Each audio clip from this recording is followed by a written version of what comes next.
Okay, are we ready now?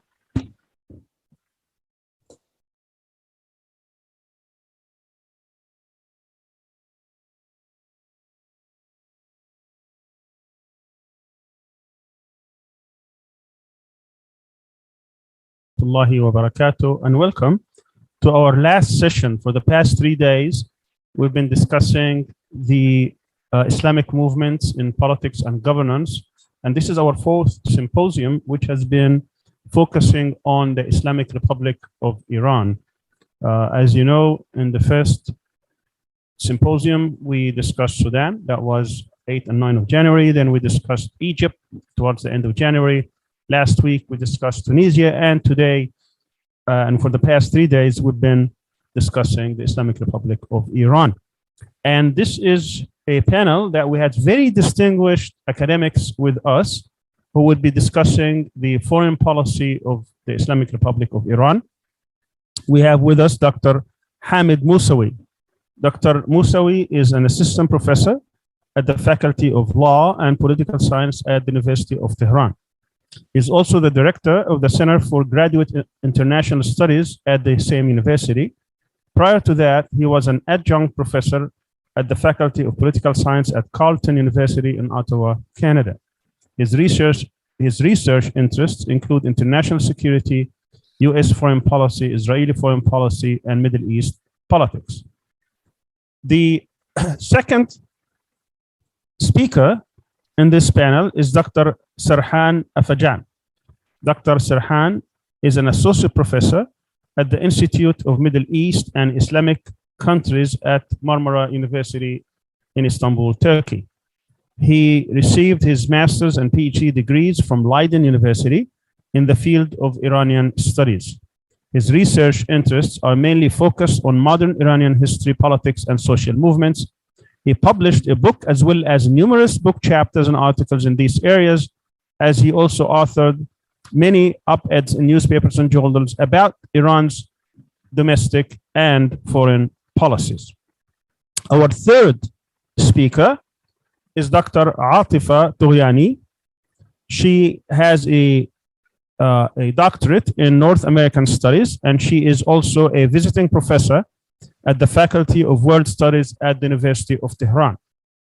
Dr. Tughyani is an international relations expert and an experienced researcher in political science.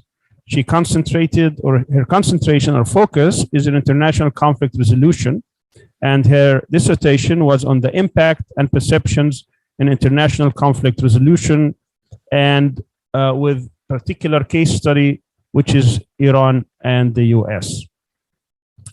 Our last speaker, who's not with us yet, even though he should be, I hope, soon, he comes from Khartoum, and I hope we do not have an internet problem, but he assured me that he will be with us, is Dr. Qutbi Al-Mahdi. Dr. Qutbi is the chairman of the National Center for Political Development. He's also a retired Sudan official. He served in many capacities, including being the first ambassador at the Ministry of Foreign Affairs and the former ambassador to Iran, as well as the head of the intelligence services at one point in his official capacity. I want to welcome all our distinguished professors and speakers. With me is Awais Khan. Awais will be co-moderating this session. Awais is a PhD candidate at Syracuse University. He will graduate hopefully soon in political science, and he's also a senior research. He's a fellow at research fellow at SIGA. As you know, the format of this panel is we're going to give each speaker about 10 minutes, give us their understanding of Iran's foreign policy in whatever region or in whatever area they would like to concentrate on. We have really vast experience here with respect to the West, to America, to Israel, to the regional policies. And then after that, we're going to engage into a discussion. You want to say something, Awais? Thank you very much. Welcome to our last session. I think we should just jump right in. I would like to first invite Dr. Hamid Mousavi to begin his opening comments. Thank you very much.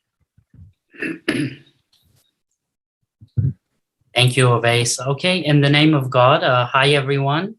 Thank you for Sami for inviting me. I'll just bring up my notes so I can start. I'll get right to it since I only have 10 minutes. So I'm going to talk about Iranian foreign policy after the revolution, and it will be broad strokes, but I'm going to talk about a very important recent trend. I'm going to also look at the time, so I won't go over 10 minutes, but Awais, if I do go over, please let me know. So after the revolution, Iranian foreign policy, I think, became very ideological. There are many signs of that. After the revolution, one very blatant example of that is the takeover of the US embassy in 1979. Another example is the cutting off of all ties with Israel. And in fact, the Israeli embassy in Tehran was given to the PLO. And essentially, Iranian foreign policy, one important cornerstone, at least, of Iranian foreign policy after the revolution, in the terms of Ayatollah Khomeini, was that the United States was seen as the great Satan and Israel was seen as the little Satan.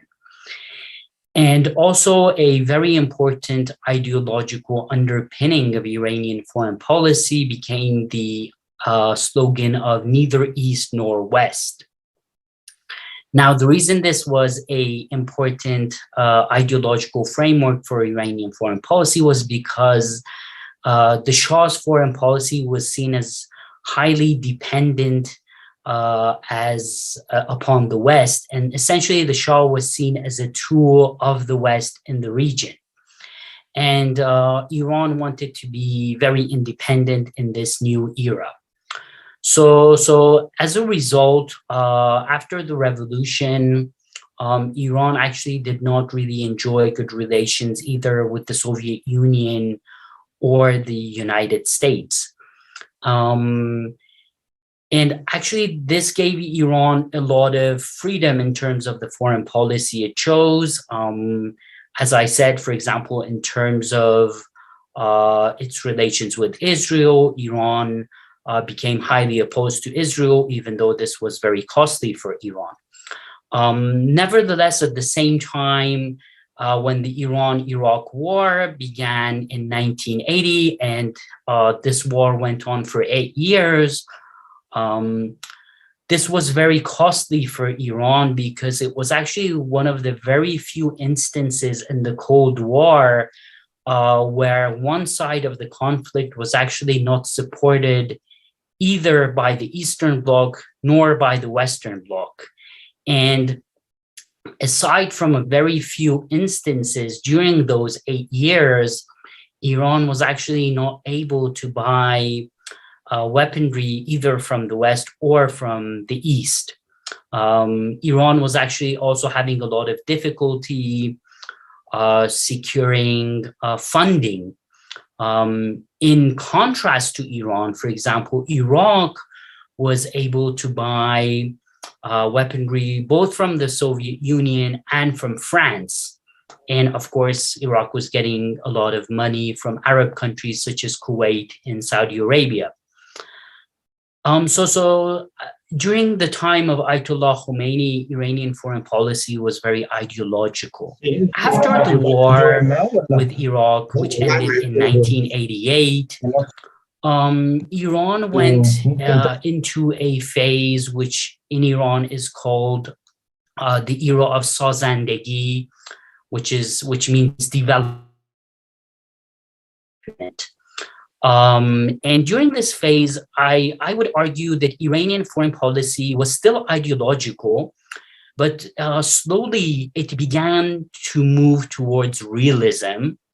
And this is, mind you, during the presidency of Hashemi Rafsanjani. And this continued during the presidency of Mohammad Khatami. And one important development that took place, for example, during the presidency of Khatami, was that Iran tried to improve its relationship with the United States. So I would say that Iranian foreign policy continued to be ideological, but with more elements of realism and more consideration for Iranian national interests. Nevertheless, Iran had a lot of difficulty realizing a realist foreign policy goal.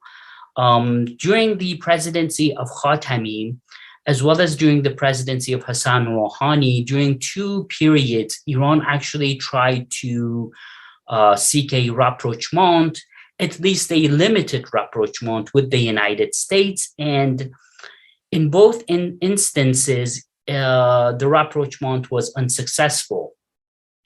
During the presidency of Khatami, even though in terms of rhetoric, Iran-US relations started to improve, but after 9/11, the Bush administration put Iran in the axis of evil, and relations deteriorated significantly after that. And once the United States invaded Iraq, essentially that killed any possibility of the improvement of relations between the two countries.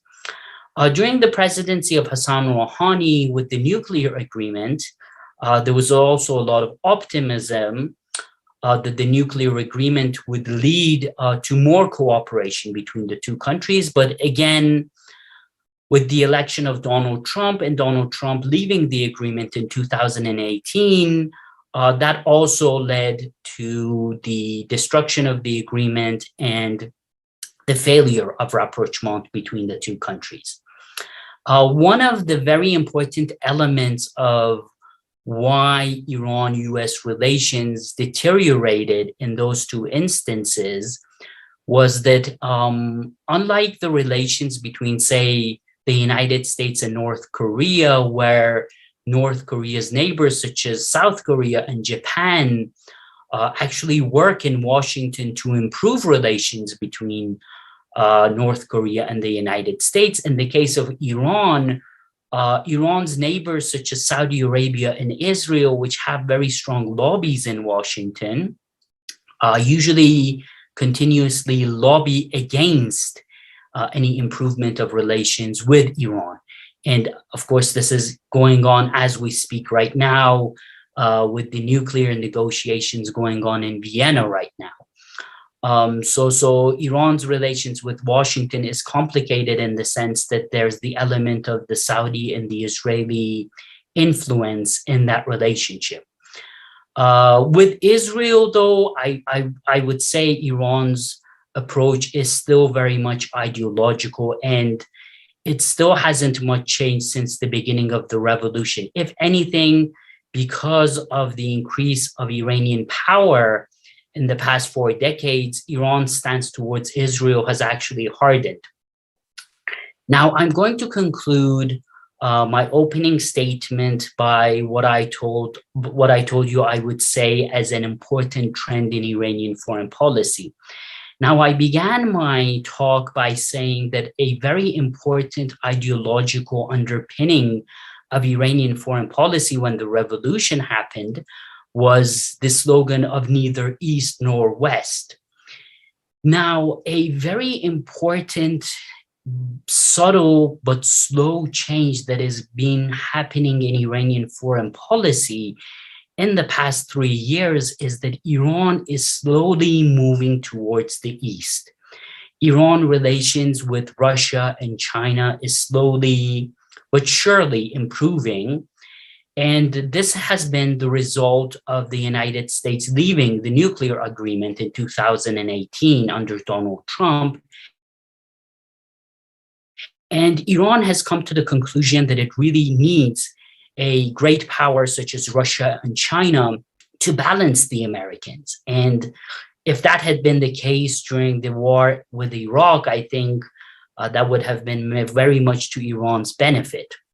Now, of course, I think it's still very much early to conclude that Iran is part of the so-called Eastern camp, or to conclude that this is a so-called strategic realignment with, say, Russia or China. But I think if in the following years, Iran-US relations do not improve significantly, which I do not see happening, even if a nuclear agreement is reached, then I think Iran will slowly become closer to Russia and China, especially to China as Chinese power grows into the future. And I think this will be a very important development in Iranian foreign policy. Thank you. And I think that is exactly 10 minutes, if I'm right, Oveis. That was wonderful. A perfect dismount from your talk. The second participant that we'd like to invite is Dr. Serhan Afajan. Could you please take the floor? Yes. Good afternoon, everybody. Assalamu alaikum. Bismillahir Rahmanir Rahim. First of all, many thanks to the Center for Islam and Global Affairs at Zaim University for this invitation. And many thanks for giving me and us this opportunity to discuss some aspects of Iran's foreign policy. In a sense, I feel lucky to speak after Dr. Musavi, because he has given us a very informative and broad overview of Iran's foreign policy after 1979. Although, as you can imagine, or expectedly, there are some disagreements, which I will try to touch upon in the discussion part, of course. I will try to focus on Iran's foreign policy following the Arab Spring, because I think that is the turning point where we can clearly see the difference between the discourse and practice in Iran's foreign policy making. And I say forthwith that Iran's discourse on foreign policy does not always and necessarily match its actual practice, the policies that are actually implemented on the ground. And the timing of discussing Iran's foreign policy for us is, I think, also very good, because we, as the Middle East, our region is passing through critical times. And Iran is one of the countries which is involved in almost every major regional crisis. And so it's very meaningful and necessary to talk about Iran in this sense. And also, Iran is having talks, as Dr. Musavi also mentioned, in Vienna to get the US back to the JCPOA, or as it's widely known, Iran nuclear deal. And on the other hand, Iran is maneuvering successfully, at least for the moment, between the US and China, and to some extent, Russia too. And so it's, I think, a very good time to talk about Iran, at least as far as its foreign policies are concerned. But I, as an observer who is trying to read Iran's foreign policy, especially after 1979, not as an eruption, but not as a rupture, but as a continuity between the Pahlavi and the Islamic Republic regimes. And so in most of the cases, apart from the changing rhetoric of the ideological discourse on Iran's foreign policy, Ayatollah Khomeini and later on Ayatollah Khamenei and all of those people who are the ruling elite of Iran's of the Islamic Republic of Iran. Apart from this Islamic discourse, I think neither the East nor the West or Islam and brotherhood, etc. I think there is not much change between Iran's foreign politics between the Pahlavi and the Islamic Republic periods, especially as far as the Middle East is concerned. And let me share some of my thoughts and some of the reasons why I think that way. When the Arab Spring broke out in Tunisia in the first place, Ayatollah Khamenei, the supreme leader of the Islamic Republic of Iran, appeared on television and he spoke with a perfect Arabic, and he celebrated the demonstrations at the streets of Tunisia and later on other Arab countries too, where people basically demonstrated against the corrupted regimes which have been suppressing people for decades. And this was very expectable because as many of the Iranian officials said at that time, about more than 10 years ago, they saw in these demonstrations and revolutions the spirit of the Islamic revolution in Iran. And they said actually these revolutions actually emerged from the same spirit, the spirit which gave birth to the Islamic Revolution of Iran in 1979. But then this discourse continued all the way until the demonstrations started in Syria against the equally corrupted regime of Bashar al-Assad. Then Iran took a very realist and pragmatist stand about these revolutions, and Iran started to side with Bashar al-Assad uncompromisingly, which, to be honest, assured that Assad stayed in power, and otherwise I think Bashar al-Assad would have been gone for long. So Bashar al-Assad stayed in power based on the support provided by Iran. But at the same time, the Iranian position about this crisis, I think, raised a number of questions, at least about Iran's discourse of brotherhood, and also about Iran's position against the tyrannies and despotic regimes in the Middle East. But for me, I think it was not very surprising because not only for Iran, but also for any country that we can take as an example, these states take their foreign policy positions from a realist point of view and not from an idealist point of view, unlike what Iranian political elites try to convince us for most of the time. And I think we, as I said in the beginning of my speech, are passing through critical times for our region because Iran is about to reach to a rapprochement between with the United States of America, and the US is very likely to get back to the nuclear deal. Then we have a number of different questions. And I do support, by the way, the US joining back to the nuclear deal. And I do consider the Donald Trump administration's behavior about Iran and the sanctions that followed from 1918 onwards as illegal. But when this nuclear deal was signed in the first place in 2015, in July, Iran's position and Iran's policies about the Middle East, I think, did not always serve to the best interest of our region. There was a balance between Iran and also between Iran and Turkey, and also between Iran and Saudi Arabia, depending on which region we are talking about. But at least there was a balance that Obama administration imagined between Iran and Turkey in the Syrian crisis.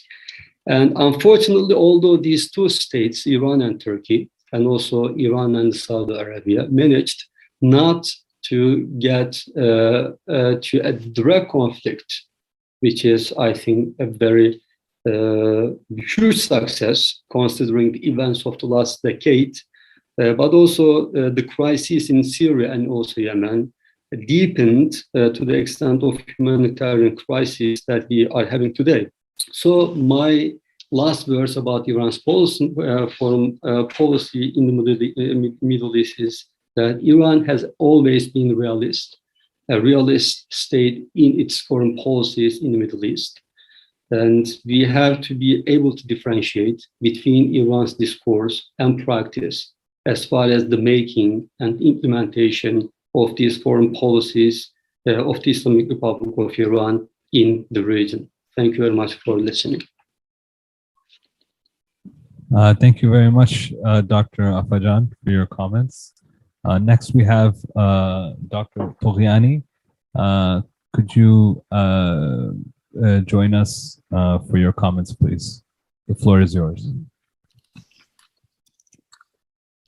In the name of God, hello to my friends and colleagues. This is my pleasure to attend this session, and many thanks for invitation.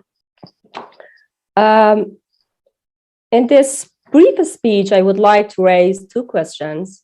What frameworks exist for discussing Iran's foreign policy, and what is the suitable framework that should be developed? This elaboration is necessary, especially for academia, politicians, or political experts who want to explain the post-revolution Iran's foreign policy comprehensively. I raised this discussion with the help of my dear professor and colleague, Dr. Mohammad Kazem Sajjadpour, who is not present here, but I would like to refer to him. Unfortunately, in studying Iran's foreign policy, foreign specialists and even domestic Iranian experts make many mistakes. Their analysis on Iran are loose talks and shallow, as Kaziansky, the American analyst on Iran, refers. Before entering to the discussion, I'm going to categorize these mistakes and elaborate on them. The first mistake in Iran's discussion is the reductionist framework, which are quite prevalent in Iran's discussion. They reduce the foreign policy of Iran to one single issue, one discourse, one person, or even one ideology. For example, many politicians and scholars reduce all Iran's foreign policy to the nuclear issue and then reduce the nuclear issue to the nuclear military issue, or they just limit the foreign policy decision-making to one figure. For example, they say that Iran's foreign policy is made only by the supreme leader of Iran, These reductionist views are not effective in understanding Iran's foreign policy. The obvious disadvantage of reductionism is that it focuses too much on the small components of a phenomena and ignores other factors that can be very influential. It also ignores how these variables interact with each other to shape the foreign policy. The second false framework is based on fault orientation.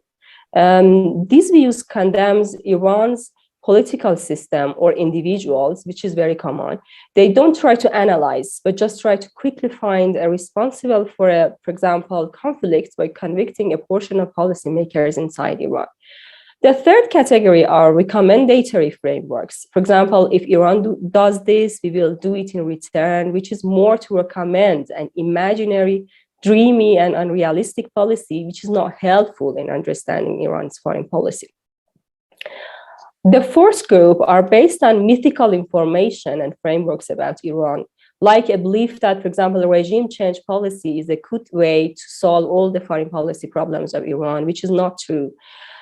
Of course, I don't want to discuss any of these mistakes, but the question that must be answered is that whether these frameworks can make effective products, can these analyses help us in understanding Iran's foreign policy, which in my opinion, they cannot. So what kind of frameworks is needed? I want to talk about a so-called organ-like framework. By organ, I mean looking at Iran as an integrated entity which has diverse issues. I mean, by this framework, Iran would have a body and a soul and the atmosphere that this body and soul is living, and we have to consider all of them, and of course, the body first. What is the meaning of body? By body, I mean geography and geopolitics. Iran's body involved in at least 5 areas of the world at the same time. Iran's geopolitics is one of the most complex ones in the world, and Iran's foreign policy should plan for all these areas. Few countries have such complex geopolitics. Iran borders Caucasia, while it's not from that part group. Iran borders Arab world, while it's not Arab. Iran borders East Asia, but it's not from that region. Iran is near Mediterranean region, while it's not a part of that. All areas around Iran are very important, complex, and of course, very significant. And if Iran makes a mistake in one of these areas, it will face many damages. The body of Iran, I mean, geopolitics and geography of Iran that I explained, has been damaged in the history many times. This geography is not a simple geography. So any analysis that ignore or underestimate geography and geopolitics of Iran cannot make an understanding of Iran's foreign policy. The second thing that is important about the body is that it is a gatekeeper. It is a crossroad to other parts of the world, or as they said in the history, it is the bridge of victory. And also it is the crossroad of world events. This complex geography cannot be viewed only by imagination. The third point is that this body is very heavy. What do I mean? Iran is among the first 25 countries in the world in terms of volume, size, and population. And it is one out of 12 regional powers in the world. And this physical nature of Iran's foreign policy is very complex. Any foreign policy decision maker considers these possibilities and capabilities and potential of this body. But let me turn to the second dimension of this organ framework, and that is the spirit of that body. Iran has a soul. It has a very complex soul. The soul is a combination of the spirit of the third world, the spirit of Islam, the spirit of modernity, which is extremely significant. And the Islamic Revolution of Iran has these 3 spirits inside itself. For example, the fear of oppression of great powers exists in Iranian souls, or they are very intangible with the issue of dignity and improvement that came from the issue that I talked, modernity. Americans recognized that soul very late. I remember during the nuclear deal, Americans acknowledged that Iran has a sense of pride or dignity, like we Americans. The second issue that is very important is that in this spirit of foreign policy, in this soul, there is a legal, administrative, and organizational dimension. If actors doesn't understand the role of institution, laws, administrative frameworks, they cannot understand Iran. Each organization has its own spirit, and many governmental and non-governmental organizations, including media organizations, are involved in this. It's interesting that before JCPOA, very few foreign scholars mentioned the complex system inside Iran. The third dimension of this soul is the human dimension. Human beings have to make decisions, and we have to consider the diversity of individuals in forming foreign policy. For example, President Ahmadinejad was different in foreign policy than President Rouhani. The other side, which is the third element in this body and soul, is that this body and soul is not living in a vacuum. Iran is living in an international sphere. This international sphere has some other dimension. The first dimension is that Iran is living in an international sphere that affects its foreign policy. International sphere is in fact, uncertain and very complex environment full of many unknowns. If US, for example, has conflict with Russia or China highlights its presence in Africa, this affects Iran's foreign policy. It affects every country's foreign policy. Besides, Iran's foreign policy also affects the world. The second point is the regional atmosphere that Iran, this body and soul, is living, which sometimes their nature is different. The Arab region is different from the Central Asia, but when something took place in Afghanistan, for example, then the old areas around Iran make some changes. And these are very important and very effective in moving that body and that soul. The third dimension, which is the connection between the outer space and the inner space of Iran, is the presence of and the huge presence of Iranian population that are living abroad. Finally, the fourth issue is the perceptions that exist about Iran in an international sphere and the regional sphere that are also very influential. Now, if we put the four dimensions together, this conceptual framework produces a better understanding and creates a more comprehensive view and makes us avoid those mistakes that we've talked about and make us understand the image of foreign policy of Iran. All of these issues should be considered in a broader and deeper analytical framework than this. My time is running out, and at the conclusion, I sum up what I've said. I raise the question, what frameworks exist for the conceptual discussions of Iran's foreign policy, and what better, more comprehensive frameworks can be developed to answer this question. I began by saying that there are three common false conceptual frameworks, and finally, I have discussed the foreign policy of Iran with an organ-like framework, which has a three dimension, a body, a soul, and the space that this body and soul is breathing. Thank you very much. Thank you very much, Dr. Atifa. Our fourth speaker is Dr. Qutbi Al-Mahdi. Can you turn on your camera and unmute yourself? Dr. Qutbi, he joined us a bit late. And if you please go to the interpretation button in the on the right-hand side in the bottom of your screen and go to the English channel and mute original audio. Can you hear me? Dr. Qutbi, can you hear me? I see him there, but I'm not sure if he can hear us because he's muted. We can't hear him. All right, until we fix this technical problem. Oh, here he is. Can you turn on your camera?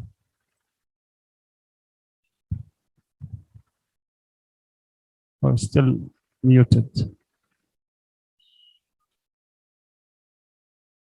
Oh, there you are. Can you turn? Okay, great.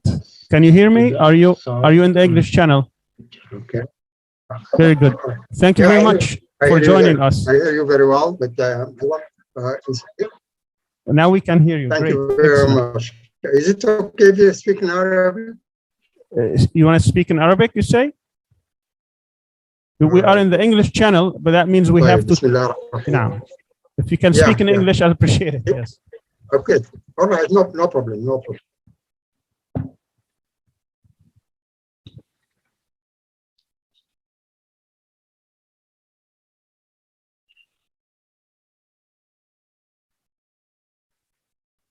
Yes, go ahead.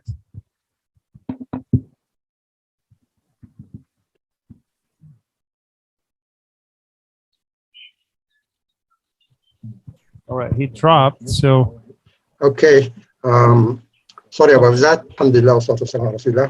Assalamu I alaikum, can't all see of you, Dr. Qutbi. Are you, can you turn on your camera? Oh, there you are. Okay, please, go ahead. Okay, then. All right. Again, it went off. Yeah. All right.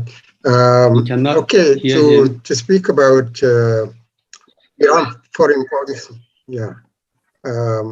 We have to go back a little bit. Is he in the wrong channel? Because I was, cannot hear anything. Journalist. Dr. Qutbi, are you in the English channel? He has to be in the English channel and mute original audio. If you go down to the interpretation, you will find you have 3 channels, English, Arabic, and Persian.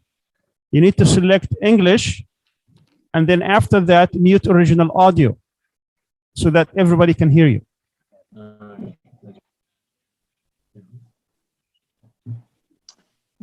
Can you hear me now? Can you hear me now? I can hear you very well. Can you hear him, Dr. Sarhan?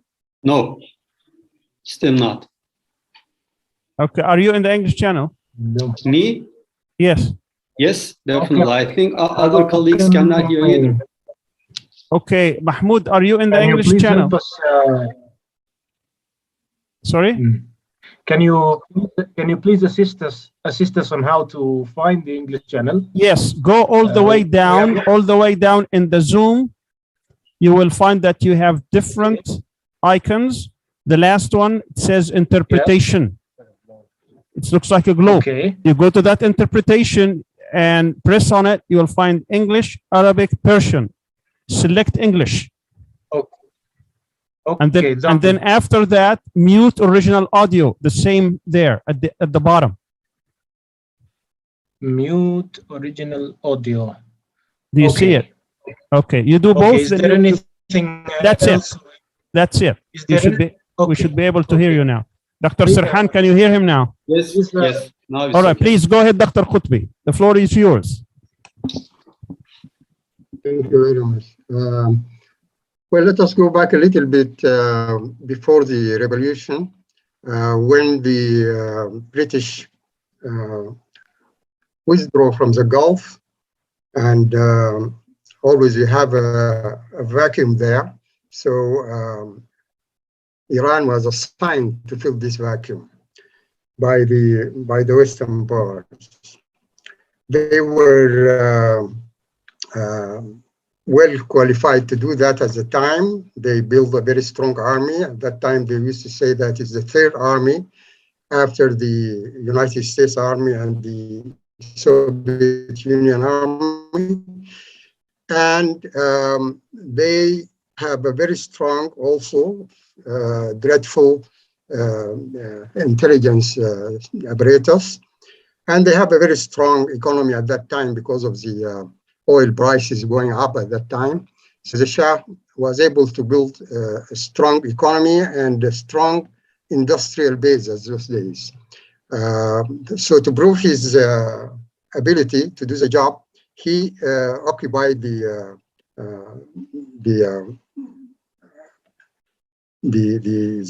islands in the Gulf, and he sent his troops to Oman, to the Sultanate of Oman, to confront the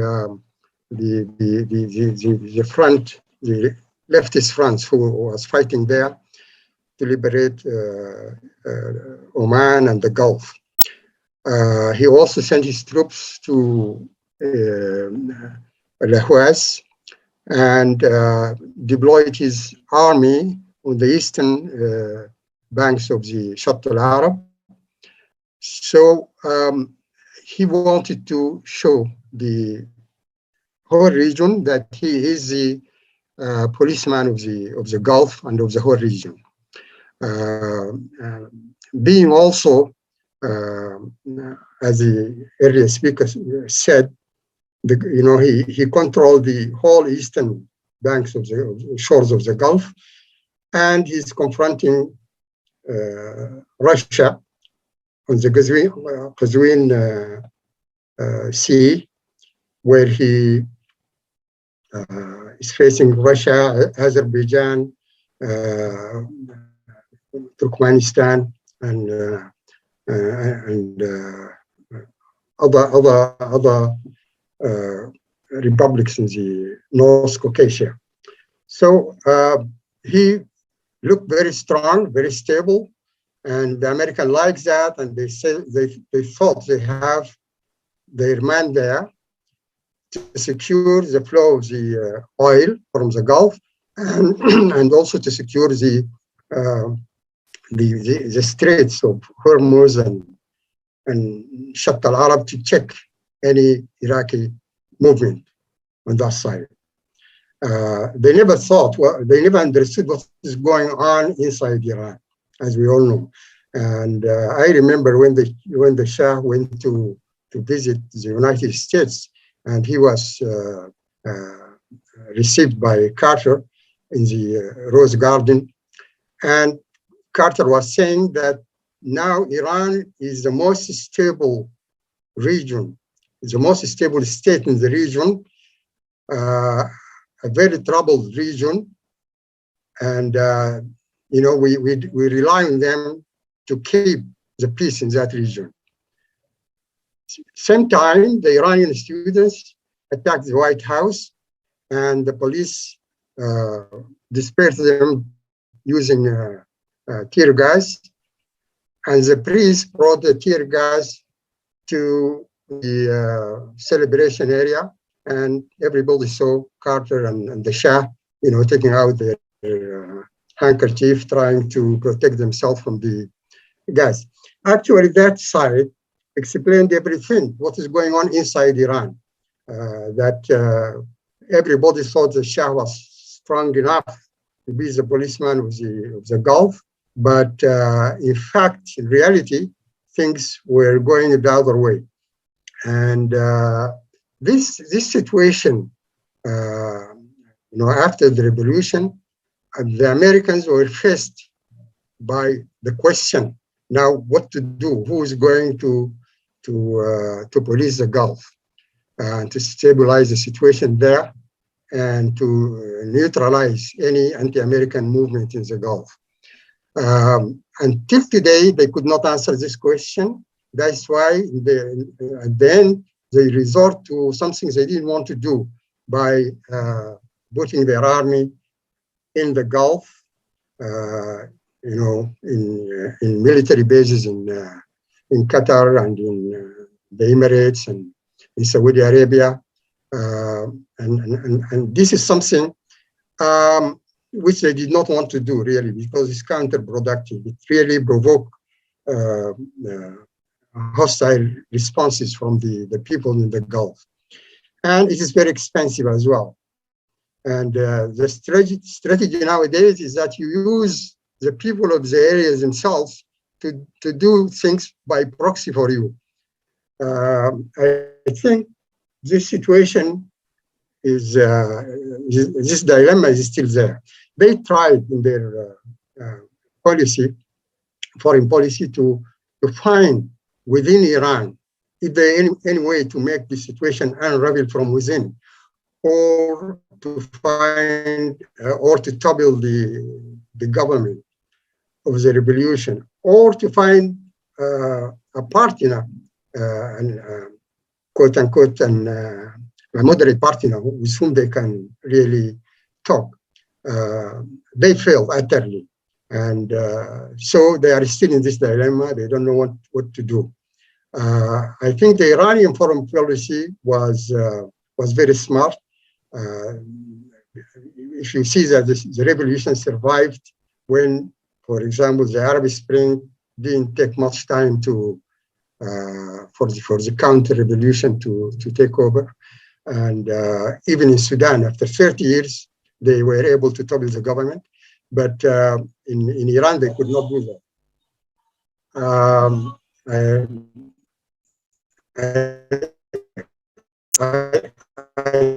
think the Iranian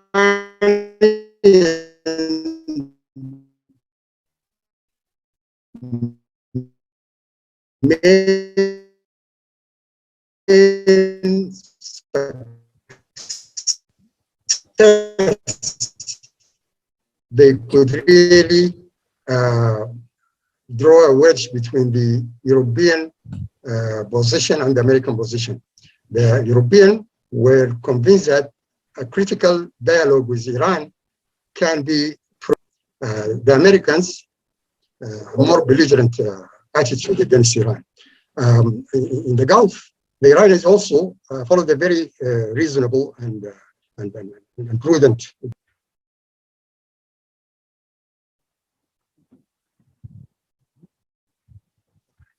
All right, I think we lost Dr. Qutbi. I'm sure that he'll be coming back. I think he just got back.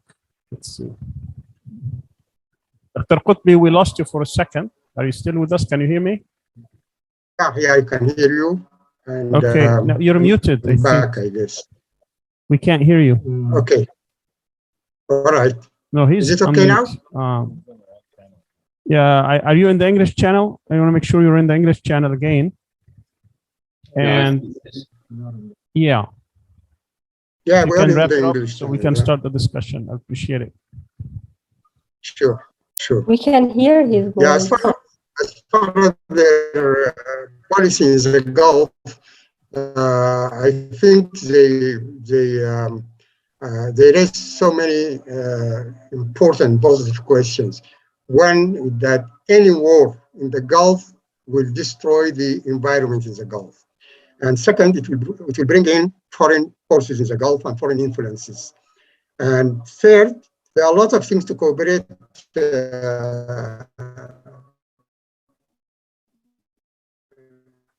on. The oil prices, for example, there could be, many, and they, at that time, of course, in particular, help them also to have some channels to talk with the Gulf states. I think now, just to wrap up, for Iran, the choice is very clear. No matter what you do with the West, okay, the West have a certain limit, a certain ceiling for what a third country, how far they can go in development. They won't allow more than that. Now they are betting on the nuclear issue, but actually, even beyond that, they don't allow more development than what it is now today. Second, in the world, they never trust the Islamic world at all. So there is no way to have some friendship or peace with them. They will continue to subvert the Muslim world. As long as Israel is there, Iran will never be stable, will never be safe. I think in the beginning of the revolution, everybody remembered that it was not called the Iranian Revolution. Now we speak about the Iranian Revolution. They used to say the Islamic Revolution in Iran. They counted so much in their relation with the Muslim world. But things turned in a different direction after a long developments in this area. The revolution became a national Iranian revolution. And the Muslim world now look at Iran as the Iranian state rather than a base for an Islamic change throughout the Muslim world. I think they realize that exporting the revolution is not a good idea, but it is not exporting the revolution really. It is cooperating with the Muslim movements all over the world. This is the only guarantee for Iran and for every Muslim country to survive and to develop, is to see that the whole Muslim world is cooperating in this. I know the situation now doesn't help to think in that direction, because many of the Muslim governments are if they are not anti-Muslim, they are not sympathetic to any Islamic trend. But if we remember that the Islamic revolution was not at all expected in the beginning, in the forthcoming future, and the Shah was very strong when the revolution came out. This is what will happen in every Muslim country, I guess. Islam has a future, and I think you can count on the future of Islam. Thank you very much. Thank you so much, Dr. Qutbi. Thank you for all our speakers. We first had Dr. Hamid Musawi, who walked us through about the foreign policy of Iran and how it was ideological at the beginning, and then it became more realist. He did talk about the different aspects, particularly with regard to the international situation, and how because of American foreign policies, even though the original slogan of the revolution of the Islamic Republic was neither East nor West, it has been coming closer and closer to Russia and China. And I do have a few questions for you in that, particularly, when you say balancing, how would that coming closer to Russia and China change the geostrategic situation vis-a-vis the situation in the region? And what does it mean to become closer to China in terms of international politics? Then we had Dr. Sarhan Afajan. He found the policies of the Islamic Republic after the Arabic Spring, or the Arab Spring rather, and he said that from his point of view, that the policy of the Pahlavi regime stayed after that. But my question immediately would be, he was an ally of Israel, while the Islamic Republic had a staunch opponent of Israeli policies and even the existence of the Israeli state. How would you reconcile these two notions? I understand your situation about some of the Arabic or the Arab regimes, the rhetoric, particularly with Syria. We had an extensive discussion this morning. That was closed discussion, but I would like also to hear the perspectives of others with that regard. If indeed Iran is a policy in the region is centered around confronting Israel, then I could see, or at least there is an argument to be made about not supporting elements that could topple Bashar Assad, who has been part of the so-called resistance axis, while you're getting an unknown quantity of the different opposition that may actually tilt towards the other side. So I wanted to answer that question if possible. And then we had Dr. Atifa Tughyani, and she discussed in her opening speech the framework that we could understand the different aspects of Iranian foreign policy. She talked about the body, the soul, the international atmosphere, as well as the perceptions, and that what she called the conceptual framework. I would like to ask her about what she thinks the pillars of Iranian foreign policy are. What are the red lines, regardless of how you look at this complex web of different actors in Iranian foreign policy? What would be the red lines by which all the actors would agree about? Is Israel really a strategic thing, or is it a tactical? And finally, we had Dr. Qutbi. He talked about the contrast between Iranian foreign policy, particularly before and after the fall of the Shah, and how the Pahlavi state was basically the policeman of the region, acting on behalf of the United States. And then it was his recommendation to the Islamic Republic that they should not succumb to the West. And then he raised the question about the Iranian state, whether it is serving or looking inward in terms of the national interest, or whether it's going to live up to its slogan of being an Islamic Republic and open up to the Islamic movements, and what that means to its foreign policy in the region. And my question to him is that, don't you think that going from being a movement to a revolution to a state, there will be different, each one of these will have different imperatives and different expectations and different policies?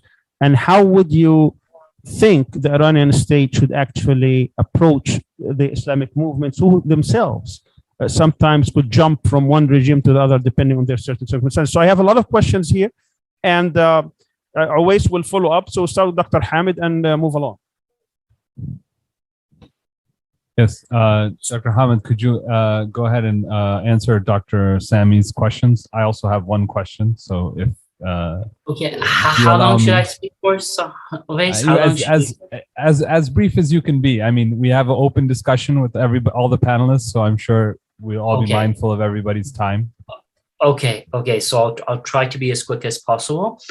So that's a very good question. I think, Sami, we're at the very beginning of the road of Iran becoming closer to Russia and China. Russia, I think, is very eager to become more involved in the region and to become closely allied with Iran. Nevertheless, I think Iran's cooperation with Russia is very troublesome.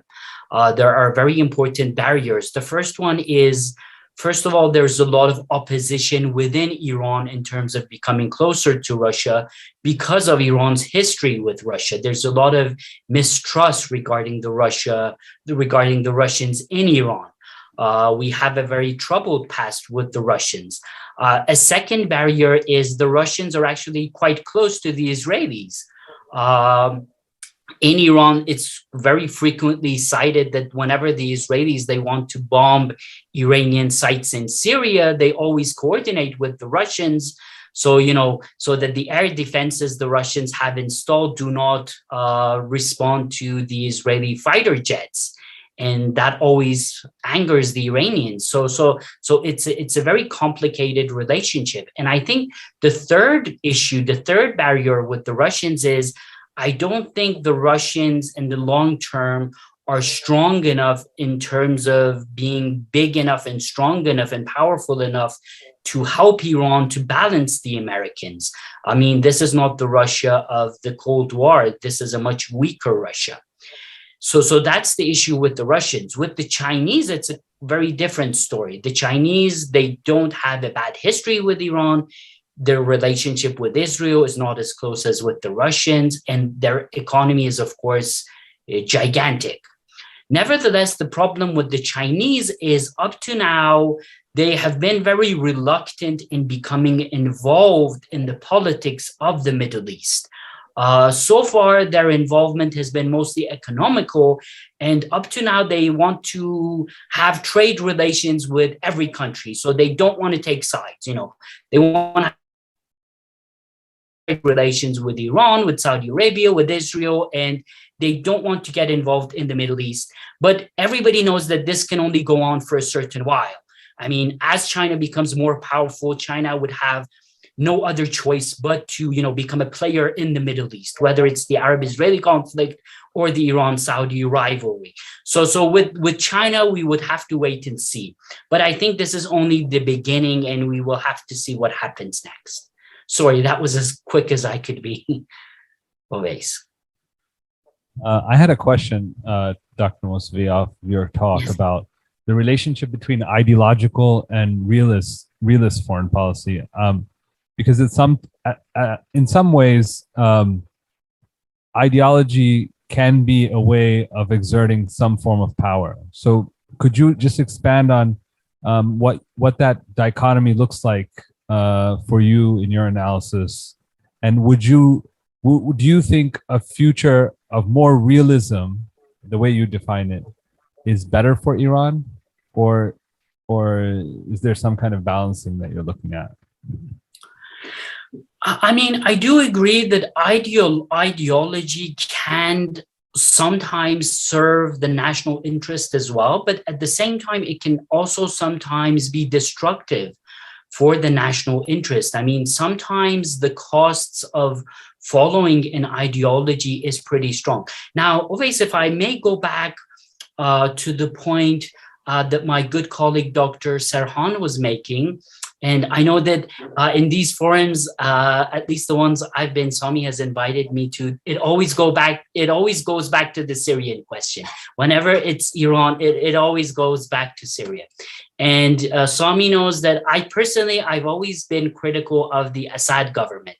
But when we're talking about Iranian foreign policy, you have to remember that from Iran's perspective, Syria is only one issue, right? Like if we have any course on Iranian foreign policy, like Syria would be only one session. Now, if we're talking about whether Iran's foreign policy is ideological or whether it's realist, we have to remember that the two most significant issues for Iran that have the most significant consequences for the country are Iran's relationship with Israel and the United States. Now, I have some figures, a figure that I would actually like to share with you. And this is the figure of how many sanctions the Americans have on each country. And this is pretty interesting. So the United States, it has 414 sanctions on North Korea. It has 676 sanctions on Syria. And on Iran, it has 1,733 sanctions, okay? Iran is the most sanctioned country in the world, okay? And I know that in Turkey, I've been to Turkey a lot of times. I know, Dr. Serhan, in Turkey, I know that people, usually they complain a lot about inflation and about the currency being on decline. Compared to Iran, you're doing very well. Let me tell you that Iranian currency, it's very bad. Right. I mean, if you compare it, and so when we're saying realism, when we're saying Iranian foreign policy is realist, let me tell you, Iran's fight or Iran's conflict with the United States and with Israel cannot really be understood in terms of realism. It cannot be understood. Yes, Iran's presence in Syria can be understood. I personally invited John Mersheimer, who's a big realist, to Iran. And when he made a speech in the University of Tehran, let me tell you, he said Iran going to Syria was a huge and very successful move, okay? So that, according to realism, he said it's correct. But from his perspective, Iran's conflict with the Americans, it doesn't make sense. It's stupid because, you're sanctioning the country is drowning. When you have an ideological fight with the Israelis, it's putting so much pressure on the country. Dr. Serhan, even within Iran, you know that right now there's a huge discussion regarding Israel. A lot of my colleagues are saying that the fight with Israel is not worth it from a realist perspective. It doesn't make sense. So in all, I would very humbly tell you that I do agree with you that in terms of Iranian foreign policy, say compared to Turkey, towards Syria, towards Saudi Arabia, towards countries in the region, I would say, yes, I agree with you that in many of those instances, Iran's foreign policy has been realist. But in terms of Iran's foreign policy towards Israel and towards the United States, I would say it has been completely ideological. Sorry if that went on for too long. Thank you very much. Dr. Serhan, would you like to respond to both Dr. Sami and Dr. Mousavi's question? And I'll throw one more in there so that you can have respond to all of them. Could you make a comment also before you close about the relationship between Turkey and Iran? There was a time where there was hope that a Turkish-Iranian balancing act could bring some kind of stability to the region, but it seems like that time has passed us. What are the prospects of Turkey and Iran working together in the region? What are their points of mutual interest, and where do they differ? Thank you very much. First of all, many thanks to you, Dr. Mousavi. Actually, I never try to turn this into a blame game. And sorry if I am misunderstood. I am just trying to understand some of the things that happened following the Arab Spring in the region and some of Iran's policies. And for example, if we say that if Bashar al-Assad is gone, part of the acts of resistance against Israel is gone too. Then some people question the same for example, Saddam Hussein, right? Saddam Hussein's departure or demise also came as a relief for the state of Israel. Not that I'm supporting Saddam Hussein. Please do not misunderstand me, and not that I do not understand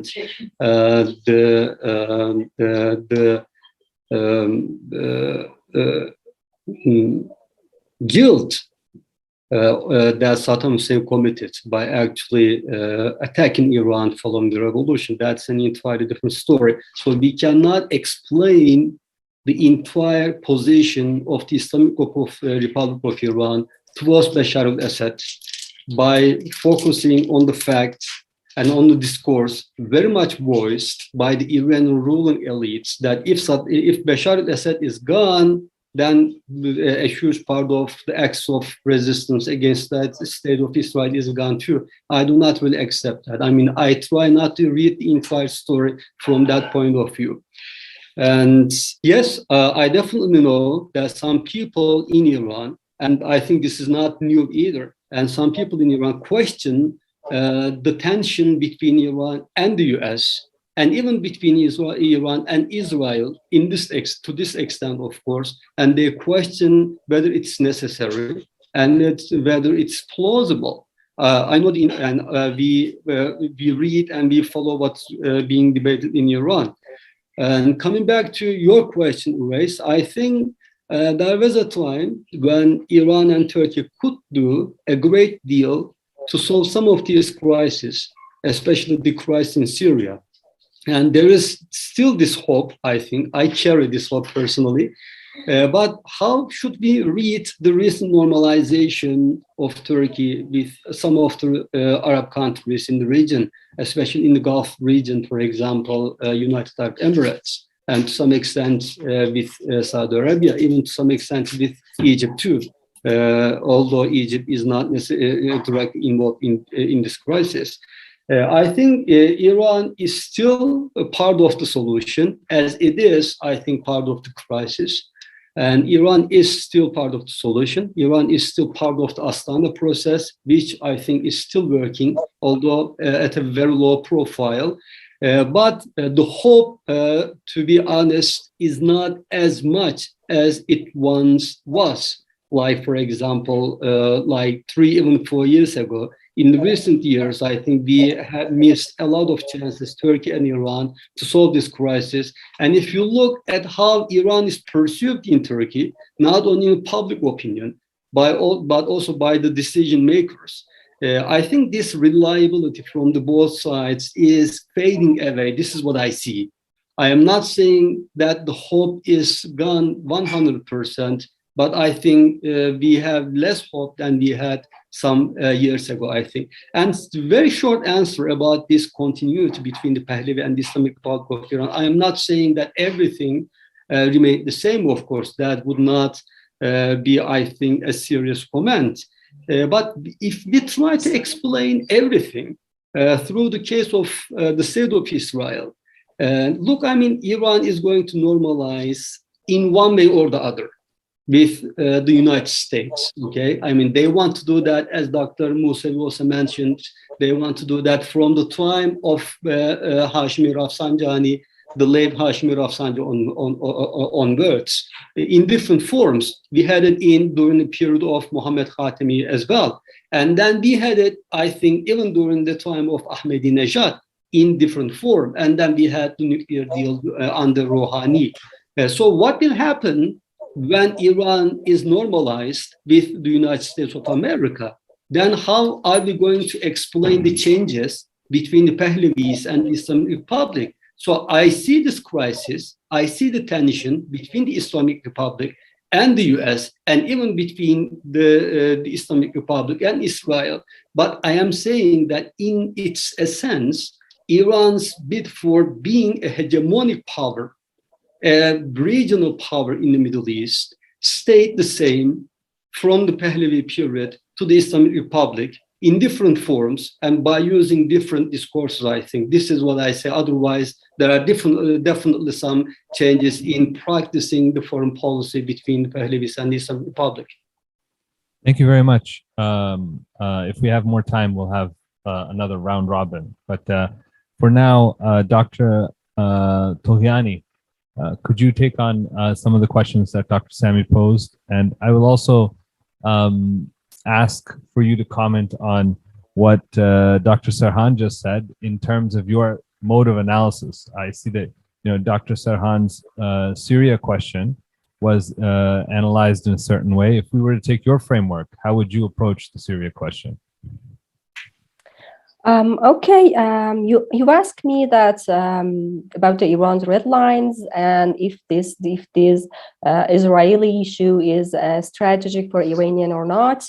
Of course, Dr. Mousavi answered very sophisticatedly about this, about the two red lines of Iran, at first United States and then Israel, conflict between United States and Israel. And of course, I want to add only one issue is that this, by the framework that I introduced, it would be easier to understand the foreign policy of Iran. As I mentioned, that there is a soul, and in this soul, there are some components. One of this component was the ideology that exists in Iranian soul. And of course, the issue of Israel and of course, the conflict of United States are the two red lines that exist in Iranian foreign policy. And of course, we have considered the dynamism of Iran about these two conflicts. There are many people emerging inside Iran who are questioning the conflict between Iran and United States, and just they make many questions about the ideological portion of foreign policy of Iran, and we have to consider this dynamism. And yes. Thank you very much, Dr. Qutbi. You mentioned in the last part of your presentation about what the Islamic Republic should do towards the Islamic movements. And my question to you was that there is a difference, of course, between movement talking to a movement, or in the beginning when you are just a revolution where there is a fervor, and now you have a state that is over 4 decades old. How do you see that conversation, that dialogue going on between a state that has certain interests, national interests, security interests, international obligations, and the Islamic movement, particularly those in the so-called Arab Spring countries? How do you envision this kind of dialogue, and what does it entail? Well, first of all, I remember when I was in Tehran, there was a department in the revolution which is called Dairat al-Harakat al-Islamiyah, Islamic Movement Department. And it was dealing directly with all Islamic movement in the Muslim world, from Philippines to Malaysia to Pakistan and to Afghanistan to Palestine to Algeria to the Lebanon and so on. And very soon, when, as you said, the government started to take root, and even the guy who was in charge of it was executed, and he was a nephew of Ayatollah Muntaziri. He was the mullah himself. But this is done abruptly before trying to ponder on the question you raised. Now we are a state. How are we going to deal with Islamic governments? How are we going to discharge our responsibilities towards the Muslim world? They are actually supporting some Islamic movements. They are supporting Hamas and the Jihad Islami in Palestine, because Palestine is very important for them, and they have no choice but to to support these two Islamic movements in Palestine. But other than that, the tilt from being an Islamic revolution to an Iranian, or let me say a Shia revolution, affected this trend very much. So they are dealing with Shia groups in different other countries. And that, of course, is a natural result of what happened when the Islamic Republic Party took over in Iran at the time of Beheshti. And we remember the writing of the constitution, which specifically wanted to characterize Iran as an Iranian Shia state. So this, as Dr. Yazdi said at that time, is going to alienate the Islamic revolution from the Muslim world, the rest of the Muslim world. And I think that was a big mistake at that time. To answer your question, I think all what you need to do is try to reconsider the way you deal with the Islamic movements as a government, not as a revolution. And that is not a problem. If America is now involved in the whole world and funding and supporting every anti-Muslim movement, and Saddam Hussein was doing that when he was, president of Iraq. Many governments are doing that. Even South Yemen, they launched this,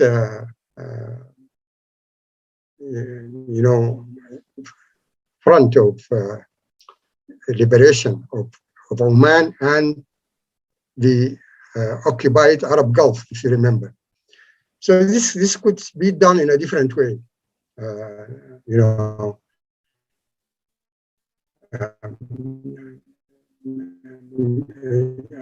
I can understand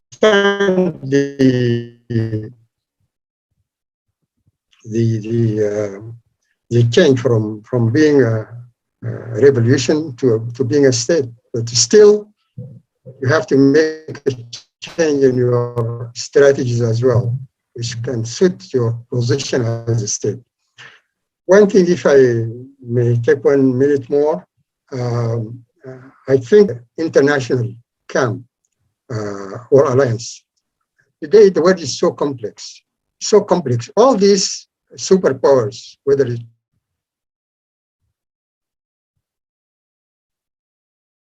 okay, we just lost him. What happened?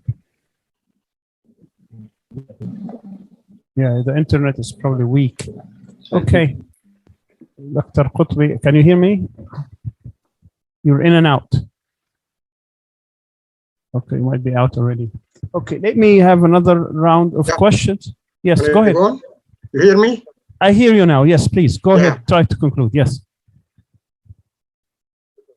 Yeah, this is from our own experience in Sudan. If you want to deal with China, for example, okay, China has a lot of interest in the United States.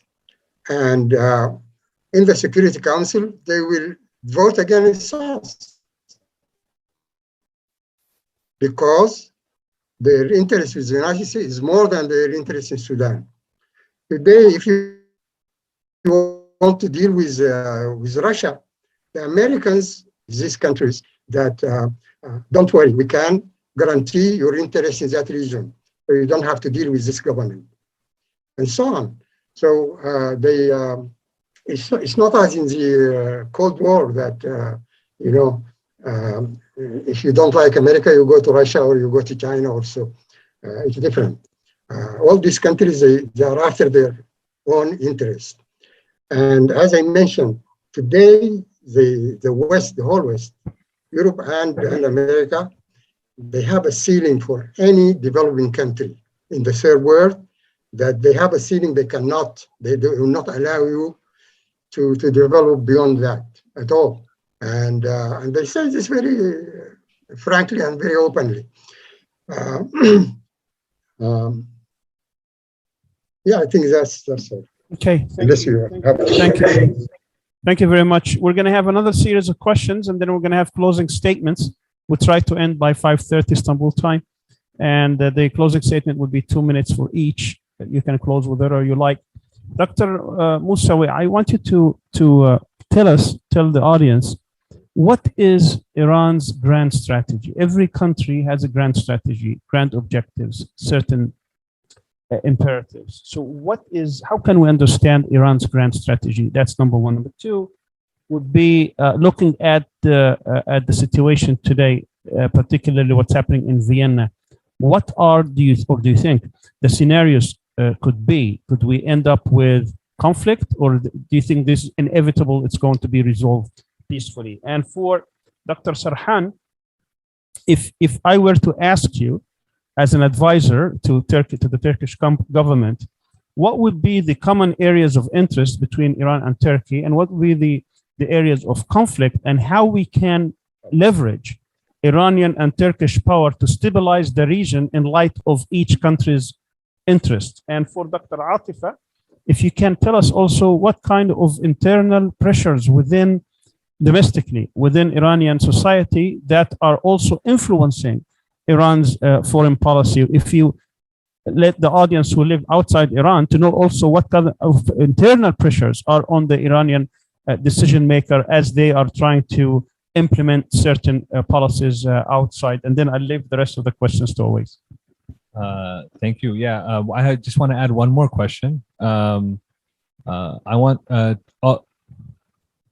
would like for the participants, for everybody generally, if you want to take it up or not, but so far we've talked a lot about Iranian relationships with Israel and its Arab neighbors.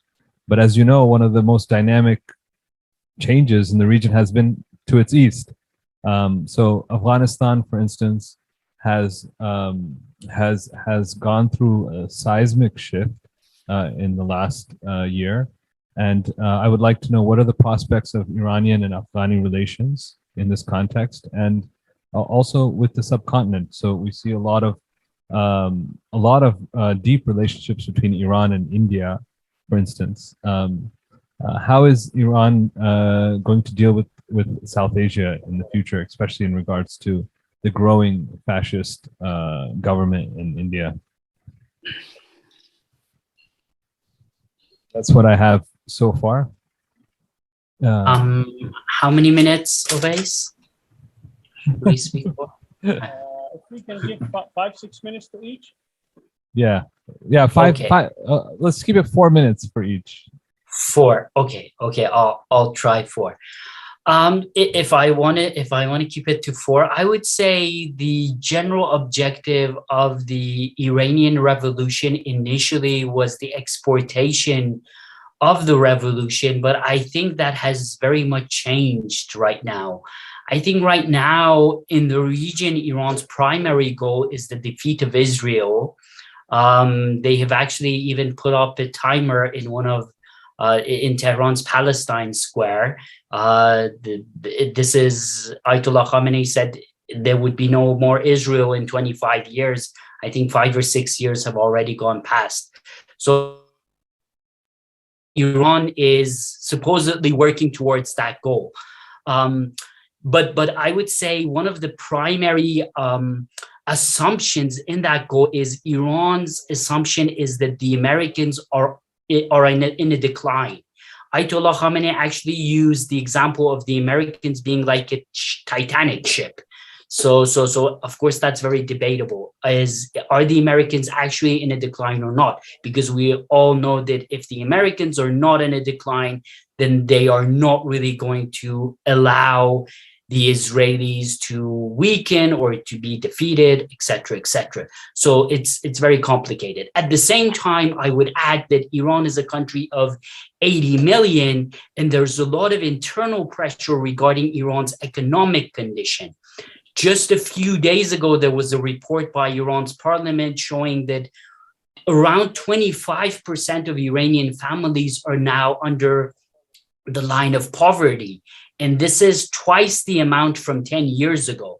So this just shows you that American pressure and American sanction really do have an effect. regardless of the rhetoric. I mean, this is an academic conference where we're trying to be realistic here. So there's internal pressure on the Raisi government, to say, telling it, improve the economic condition. And this is what's going on in Vienna right now. So if I were to put percentages, and of course, this is, we know as political scientists, we shouldn't do that, but I would say 70-80% chance that I think there is going to be a deal. Because if there is no deal, then I think it's going to have grave consequences for Iran's economy. Now on the negative side, if there is a deal, then the Republicans are already saying that they are going to scrap it up as soon as they come into power. And of course, we all know that there's a very good chance that Donald Trump might get elected in 2024. And that's going to be very dangerous for Iran. So if Iran re-enters the deal, then Donald Trump gets reelected in 2024, then the whole story restarts essentially. So if there is a deal, then Iran will have 2 good years. I make a joke to my student that it's going to be, like Prophet Yusuf. So we have to save money in 2 years so that, when Donald Trump's coming to power, we have money to spend. But it's a very complicated situation, essentially. If I want to just briefly touch on the issue of the Eastern situation, I think that's one of the examples of why I was saying that Iran has become more realist as time has gone past.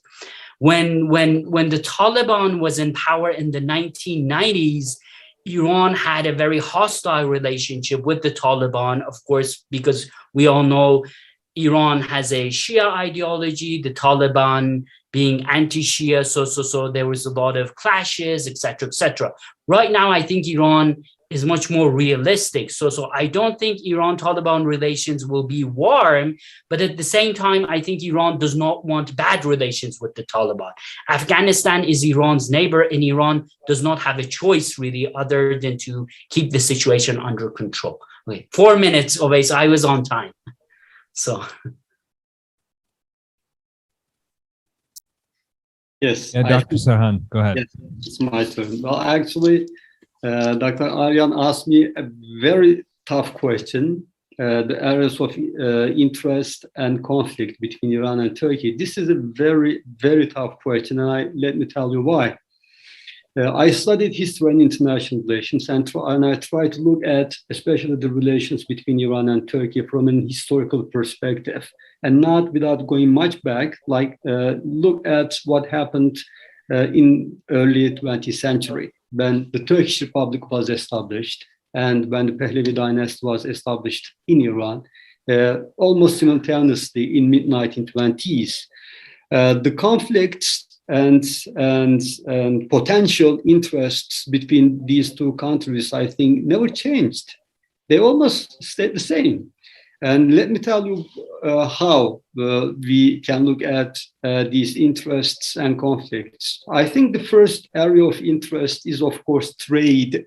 As Dr. Musavi also mentioned, Iran is an immense country with an immense capacity, like human resources, like natural resources, a population of over 80 million, and a very huge market, a growing industry. And the same also applies to Turkey. We have more or less the same, I think, statistics. So trade would come first, but that is, I think, also has stayed, I think, behind the capacities of these two countries. And that is a discussion which I think the economists should deal with, right? I mean, why Iran and Turkey cannot develop sophisticated, improved economic relations, that is really a huge question. And I cannot really go into that. It's beyond my expertise. And the second area of interest, I think, is the fight against terrorism. Because we have a terror problem in our region, right? We have the PKK, we had the Daesh, and we can still have some form of Daesh it has been Al Qaeda, and then we had Daesh, and God knows what we will have tomorrow or the day after tomorrow in the future. So I think that would also become one of the potential or actual areas of interests between these two countries. And also finding solutions to the crises, especially the crisis in Syria. I think that would also serve for a better relations between Iran and Turkey, because as long as this crisis stays in Syria, I think Turkey and Iran will have this tension, sometimes the spoken tension, sometimes the unspoken tension. This tension will continue between these two countries. But what about the areas of conflict? I think the first one is fight against terrorism. Again, why? Because they cannot agree who is a terrorist. That is the core of the problem, I think. Who is a terrorist? And I know this also applies to the international relations, the international law. Somebody's terrorist is somebody else's freedom fighter. But there is an actual problem of finding a common definition to terrorism between Iran and Turkey.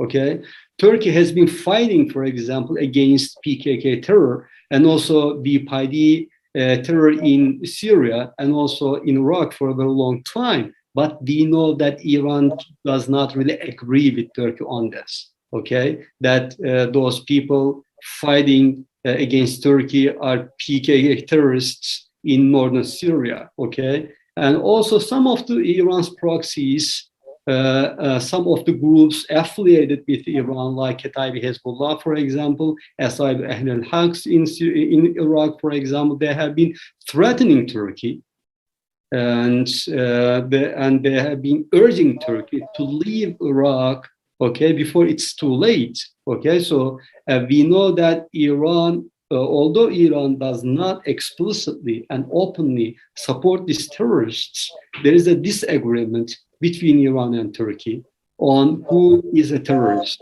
Okay, so yeah, I think fight against terrorism is also a potential area of conflict, as it is, or as it can be a potential area of interest between these two countries.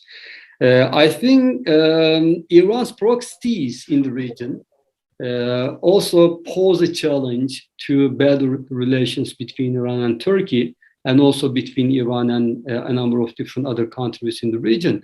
And that is not only the proxies in Syria who have been fighting for Bashar al-Assad, or also in Iraq, but I think if you look at the region in general, Iran's proxies can also pose a challenge to good and better relations between these countries. And one last sentence, a very short sentence, and also finding a solution to the crisis is also an area of conflict, as it is an area of interest, because Iran and Turkey cannot find a solution to these crises, no matter how I think optimistically and with good intention they are looking for it, okay? And if they cannot do that in the near future, I think these negotiations between these two countries can turn into another tension in the bilateral relations. Thank you.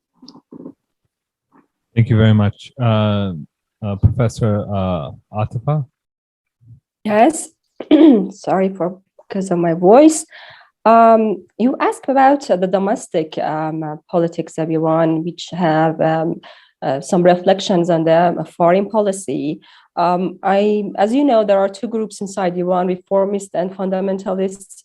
And unfortunately, there are some very funny issues about the struggle of these two groups inside Iran. The first is that there is a belief that inside these two groups that the pillar, the group is more powerful, that can make a resolution with United States. So they, in fact, try to downgrade the other groups' jobs and other groups' resolutions or any anything that they have gained. This conflict is very vivid in Iran's negotiation. If you listen to Mr. Bagheri Kani, who is one of the speakers in Vienna talks, he never used the word of JCPOA as a word, because he believes that this JCPOA is made by the reformists, made by the previous group. So while he is trying to revive that in the negotiation, and he is working on that framework, but he never used the word of JCPOA. So it's very unfortunately very sad to hear that they try to get into a better resolution with United States, to a more sophisticated one, because JCPOA, because they want a better resolution than the previous reformist group. Even though that they may lose the chance of resolution. So these are the very important factors in Iran's foreign policy, the domestic conflict between these two groups and between the groups inside Iran. But the thing is that the people are also having some trouble. As you know, that the foreign policy of Iran lacks three important components. One is that it's not very transparent inside Iran. It's, that we don't know that who is deciding. It's not completely, we don't understand the procedure of this decision making, who make the decisions at the end.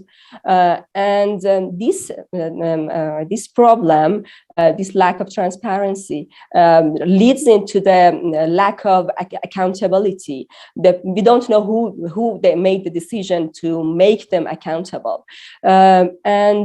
The other issue is that people are willing for the democratization of these policies, foreign policy decision making, so that scholars or the people are involved in making decisions to be more realistic and more beneficial for the people.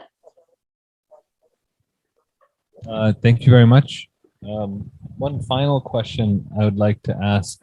Would you like to ask something more to Dr. Atifa? Okay, yeah. Dr. Qutbi, last question for you is, how do you see Iran's role in terms of the Arab Spring? So we live in a post-Arab Spring moment where the counter-revolution has kind of taken over most of the MENA region, or West Asia, since we're on the Iranian panel, West Asian region. What do you think Iran's position should be vis-a-vis the Arab Spring? Could it be in Iran's interest, and Sudan also? Yes, of course. What should Iran's position be moving forward? How would it work in its interest or against its interest with the Islamic movements now in this context? Okay, I'm sorry, I have some interruptions. I couldn't follow the question very well, but I don't know if you are referring to my previous well, yeah, basically, he always was asking about what do you think Iran's position should be towards the Arab Spring countries, movements, including also Sudan. Now we are in the era of the counter-revolutions, and there are a lot of oppositions now who are trying to reconstitute the movement for change and living in the realist policies. Do you see any role for the Islamic Republic to play positively in this context, or should it all rely on the peoples themselves to reconstitute and then the states would react later? How do you see the situation from your position? From my position, I always find it difficult to separate, as many people think, between you in the government and you in the movement. There are certain things you take it in consideration, but in essence, the message is one. Your mission is one, whether you are a government or you are a movement. For a revolution, an Islamic revolution, the natural milieu for it is a Muslim world, essentially. The Muslim world could be weak, could be affected by so many factors, but in the end, we are in a very long-term fight, and it will never end until the day of judgment. And so you have to have a very patient policy and think that the future can always be something different, you know. So I think for a government, we have seen this in the communist experience, for example, the Soviet Union and the communist movement in the world. They didn't have this problem at all. The government have its own concern as a national government, but it never, its role in the world is very primary and very prominent. And I think in Islam is an international religion, and we should be able to devise a way to work this out. You know, it's not difficult. What really encouraged me to take this difficult course is, we tried the world, the existing world, how to deal with them. I think we cannot go too far with America or with China. You know, China has a lot of interest in the Sudan, but as I mentioned, we could not secure their support in facing up to the imperialists. So I think, you know, being so utopian, maybe, relying on God and your faith and your people, you know, it looks very difficult. But I think for the Iranian Revolution really taught us a lesson in this. As I mentioned, the Americans until today are perplexed how all this happened in Iran, because they used to deal with other kind of revolutions. They are materialist in their way of thinking, and they could not understand how this happened in Iran. And until today, they could not make up, you know, how to deal with Iran. You know, the earlier speaker mentioned the situation inside Iran. How could you explain who is the radical and who is the moderate? Who is the conservative and who is the liberal? It's very difficult when you see these groups in Iran now. You cannot really, you cannot really understand this puzzle there. You see people who you consider conservative, and then you listen to them talking, for example, about economic reform or anything like that, or international relation. You see, they are very moderate, very flexible. And again, you look at people whom you think they are radicals, and you find them like President Khatami and these people, they are actually more moderate and more broad-minded and accommodating than others. So this is very strange. And I think the situation of Iran, you know, I just shifted to the earlier topic. Throughout its history, Iran has this same trends in its internal politics. You have the, you know, the clergy, if I may use this word, or, you know, the mullahs and these people, in the constitutional revolution, in the tobacco revolution, you know, against the Shah all the time. And you have people like Dr. Mossadegh and other people who are from the laity, but they are nationalists. And you have people like Fidayan Islam and, you know, some radical people like what you have today. The same trends in the Iranian society have always been there, but, you know, they take different shapes according to the internal development and the external developments. So nobody really can understand very well what is going inside. But this situation reflects really on the foreign policy and the way the world look at Iran, and it has a lot of impact and bearing on Iran relations with the world. So thank you very much. Thank you very much, everybody. Now we're going to have a closing statement, and what I'd like you to address, if possible, what lessons, one or two lessons, you think we should learn from the experience and performance of the Islamic Republic, since its founding. What do you think we should? What would you like to leave the audience with? And I'm going to start in the reverse order. I'm going to go to Dr. Qutbi, then Dr. Atifa, then Dr. Sirhan, then we'll end up with Dr. Hamid. So, Dr. Qutbi, what in 2 minutes, what do you think the main lesson we should learn from looking back at the performance and policies of the Islamic Republic since its founding? Yeah, I think this is a very important question, because this is the first Islamic revolution we have in modern times. And this is the first Islamic Republic also we have. And from the way it dealt with the world and the way it developed internally, there is a lot of lessons. For example, in the Sudan, the Inghaz revolution of Omar al-Bashir came 10 years after the Iranian Revolution.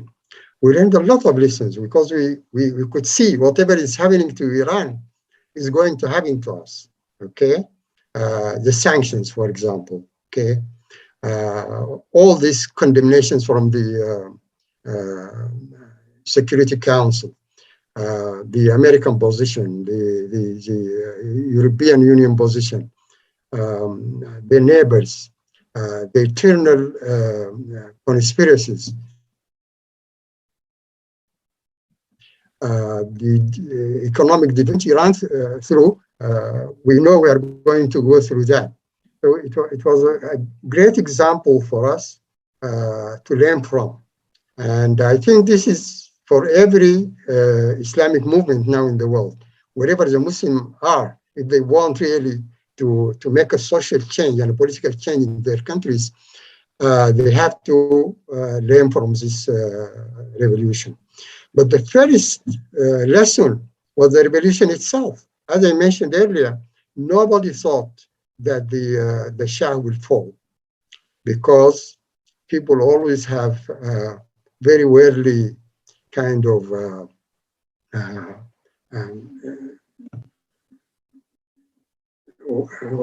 way of looking at things.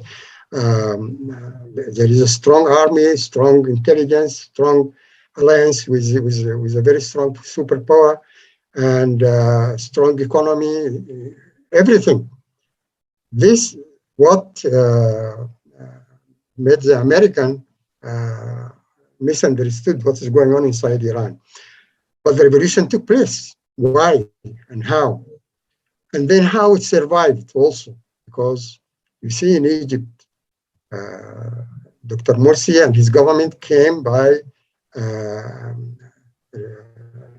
national vote, okay? And after a revolution against Mubarak regime, but they could not sustain their position even for 1 year. Why? How could the Iranians do that? You see? So I think there are a lot of lessons, but the most important thing is that we should remember that the world itself changed also. The world of yesterday is not like the world of today, and tomorrow is going to be also different. So we have to read the future very well. If Great Britain and the Nazi Germany is gone, America is going to go. You know, I don't think the Iranian conviction in this regard is off board. I think it is true, it is correct, and many things have been in the recent past that shows that America is not really that strong. Thank you, Dr. Yes, thank you very much, Dr. Atifa. Okay, I would be very brief.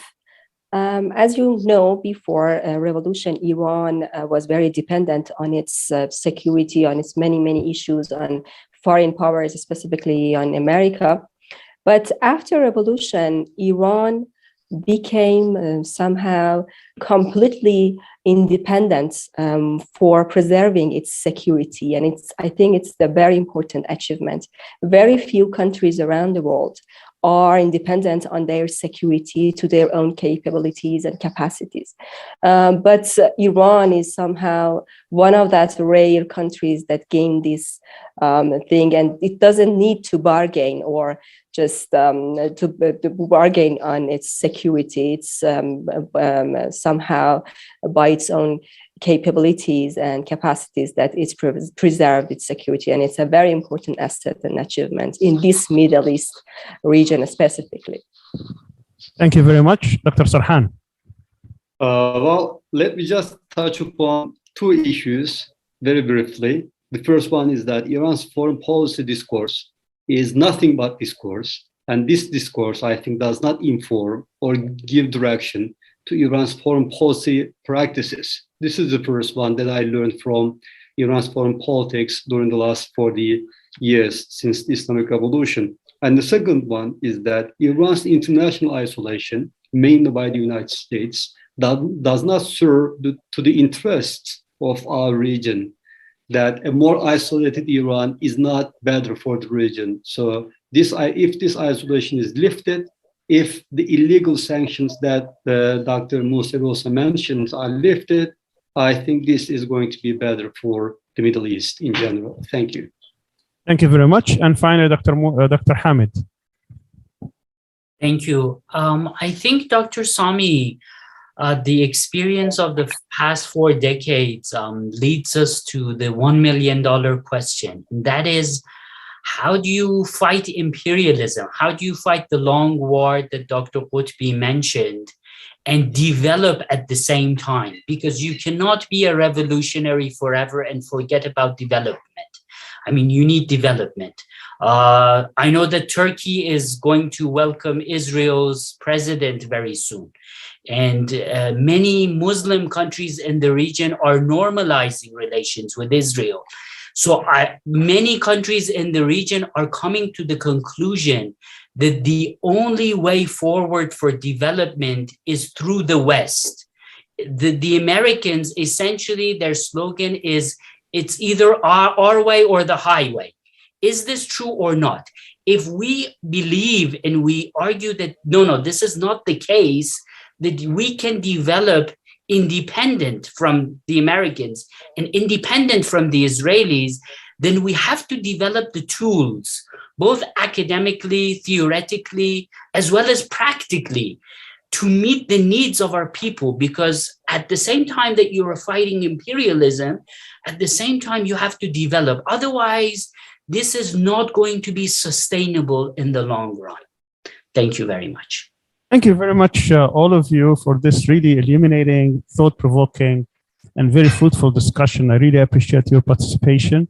You made our conference richer, and you've brought many thoughts that will stay with us. For the past 3 days, we've been discussing the Islamic Republic. We had 16 speakers over 3 days, been exhausting. We spent about 20 hours. All of them would be hopefully available on the internet in 3 different languages. Thank you very much, Dr. Mousavi, Dr. Afajan, Dr. Tughyani, and Dr. Al-Mahdi for being with us. I want to thank also the audience and those who are on the internet for being with us and staying with us. All this would be, as I said, available on the internet for you to reflect upon.